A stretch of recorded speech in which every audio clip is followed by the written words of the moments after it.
Hey guys, Running Kimono here. One of my subscribers sent me a message in the comments, and I thought this would make a great video. So this is what we're doing today. I'm going to read the question. I'm going to give you an answer, and then just tell you a little bit about a shopping experience that I did yesterday that was really bad. And even though I have been shopping a really long time, I even fall into coupon fails from day to day. And I am the first to own it.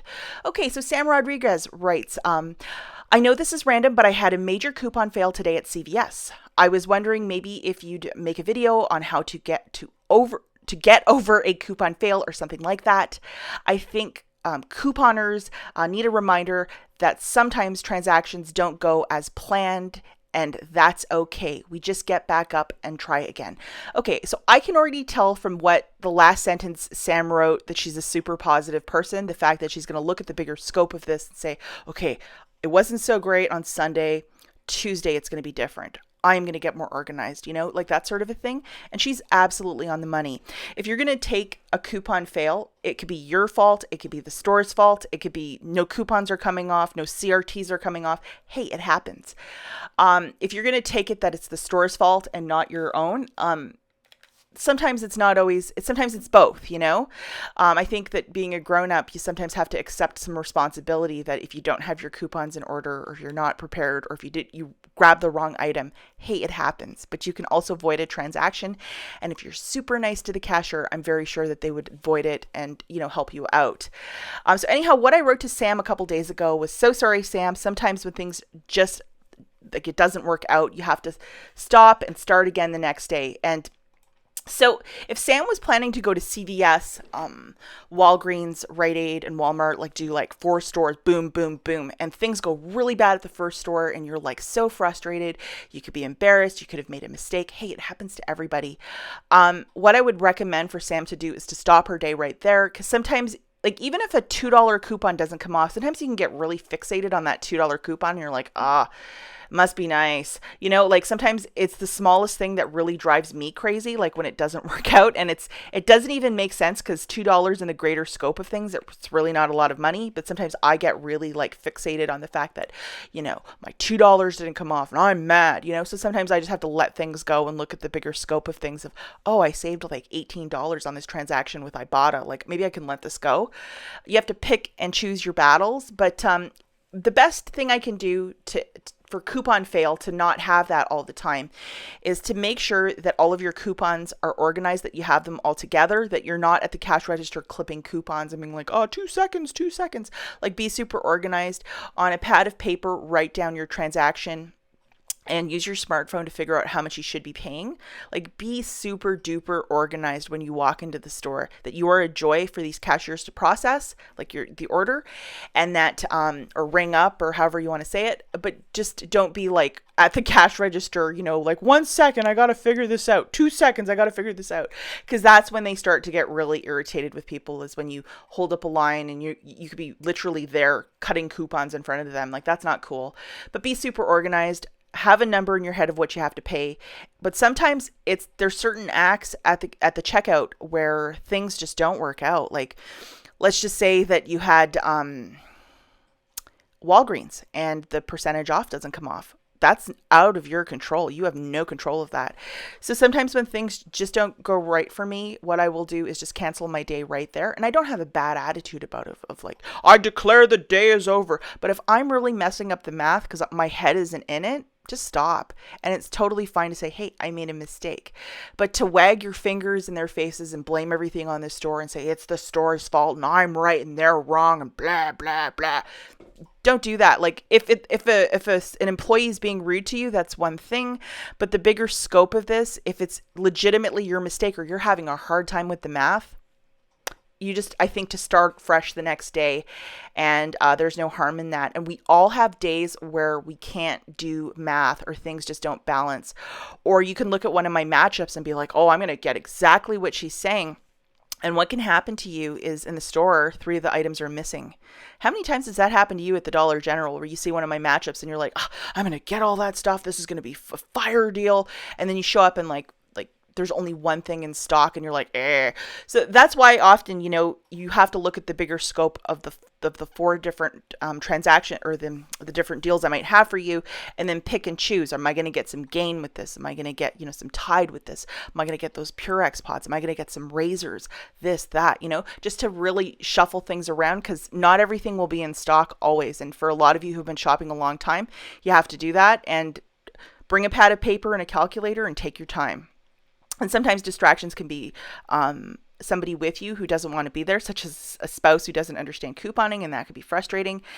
And, or children who don't want to be in the store, it's hot outside and they want to be outside at a beach or a park, that can also be really, because your mind is in 100 places and you're like, are you okay? My kids don't want to be here, and the coupon's not scanning. Like, what do I do?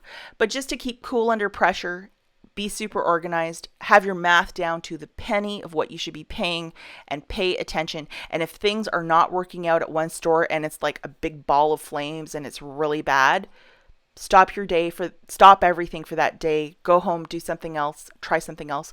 Because the super frustrating thing, especially for new shoppers, is that if you go to like 2 stores and nothing's working, it'll give you a taste in your mouth where you're like, I just don't want to do this anymore. This sucks. And it doesn't suck. You just had a bad day, or, possibly, there's a bigger thing that's happening. Like, there's computer problems, or the Catalina machine is down.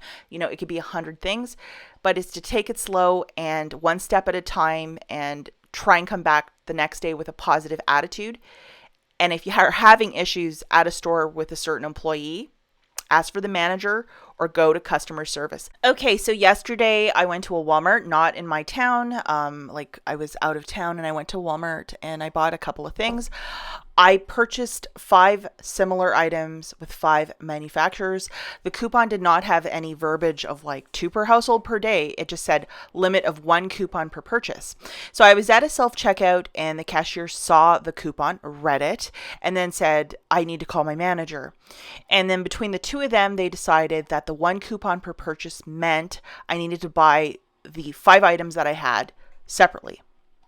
And so at that point, I needed everything together. I didn't want to split it up because I would be there forever. I was with my mother, who's not in the best shape or health. So it was just an automatic and hard and fast no with this one cashier at self-checkout, and it was unfortunate. But I went to customer service and then explained it to the manager that I wanted to use these 5 coupons. I showed her the coupon and I said, I'm buying 5 items. It shouldn't be a problem. And the manager's like, well, did all of them scan? I'm like, yes. And she's like, yeah, we'll allow it. And it was no problem. And sometimes it's just to ask for a manager or to explain yourself. But I think that most of these cashiers, especially, this town, I don't really know if they have a lot of couponers, but sometimes they might not exactly, how do I explain this? They might not really be brushed up on the rules very well, and then they just see something and it's like, no. And I also had a Unilever coupon in there, which was 2 per household per day, but it also had the 1 coupon per purchase. And the cashier at self-checkout, hard and fast no. And I was really nice. And then I just said, I'm going to grab all my stuff and go to customer service and do it there. And it worked out perfectly. And sometimes you just need to know the rules. And I was going to go right up to the store manager if I had to, because I wanted to get the stuff and I wanted to use my 5 coupons. And it's one of these principle things too that sometimes they will push you around and say, no, it's not allowed, or you have to do it this way as we say it. And they are taking it very literally. And, if the coupon had a limitation, like a P&G or Unilever, that's one thing, and I would follow the rules, but it didn't. So I should be able to get 5. And they were like, no, you can't. But I was really, really nice, and I went to customer service, and it worked out perfectly for me. And hopefully, if you don't know the difference or what this verbiage means, that's exactly what it means. So if I was buying, for example, a box of cough drops, and I had 2 different manufacturer coupons. I had a Peely and one from the insert. 1 coupon per purchase means I can only use 1 of those coupons. I can't use 2. Because, wouldn't that be nice for a pack of Halls if I had both a Peely and a manufacturer? I could make money and overage on that. but the manufacturer doesn't. They only want the one coupon per purchase, the one on the item. So you can't stack two manufacturers on one item, and that's what that verbiage means, which is very, very confusing, but it's old-fashioned and it's been that way forever. But sometimes you just have to really stick to your guns, and if you know you're right, be super nice. But the way I explained it to the manager, they allowed it, and they were really nice. Because I was going to escalate it. I was going to ask for a store manager or something like that if things got extra, like if they were just like, no, you can't, or just cancel the transaction. But I wasn't going to jump around and start yelling or anything like that. You just be super cool and just call it a day, Anyhow, guys, so the advice at the beginning, cancel a haul if it's everything just ends up in a big ball of flames.